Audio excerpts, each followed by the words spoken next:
मार्कंडेय पुराणातील देवी महात्म्य या ग्रंथामध्ये कौशिकी देवीची कथा वर्णलेली आहे. देवी महात्म्यानुसार जेव्हा देवी पार्वतीची सर्व देवांनी स्तुती केली, पण ही देवांनी केलेली स्तुती वास्तविक मदतीसाठी एक याचना होती. कारण शुंभ आणि निशुंभ यांना ब्रह्मदेवाकडून मिळालेल्या वरदानामुळे ते अतिशय शक्तिशाली झाले होते.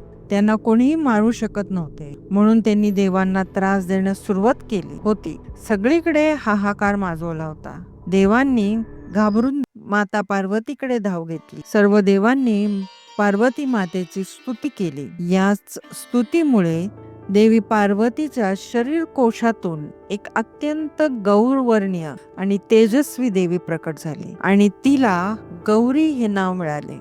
माता पार्वतीच्या कोशातून निर्माण झाल्यामुळे त्या देवीला कौशिकी असे नाव दिले गेले, ज्याचा शब्दशः अर्थ कोशातून जन्मलेली असा होतो. तिच्या शरीरातील गौरवर्ण तिच्यापासून वेगळा झाल्यामुळे माता पार्वती स्वतः कृष्णवर्णीय झाली आणि तिने काळी हे नाव धारण केले. यानंतर दोन्ही देवी आपापल्या मार्गाने निघून गेल्या. कौशिकी देवीने हिमालयाकडे प्रस्थान केले. तिकडे चंड आणि मुंड या असुर बंधूंच्या अनुचरांची नजर देवी कौशिकीवर पडली. त्यांनी तात्काळ शुंभाकडे जाऊन त्याला देवी कौशिकीला मिळवण्यासाठी उचकवले.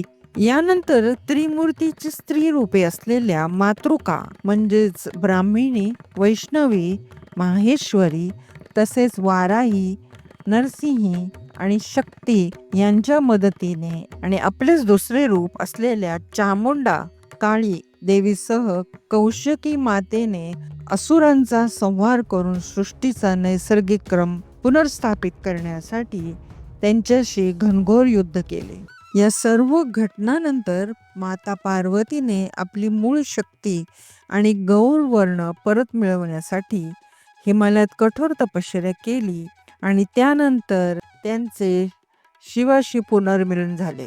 शिवपुराणात माता कौशिकीचा संबंध उग्रतारा देवीशी जोडला आहे. त्यात असेही नमूद केले आहे की माता कौशिकीचा उगम माता पार्वतीपासून झाला असल्यामुळे तिला मातंगी असेही नाव म्हणतात.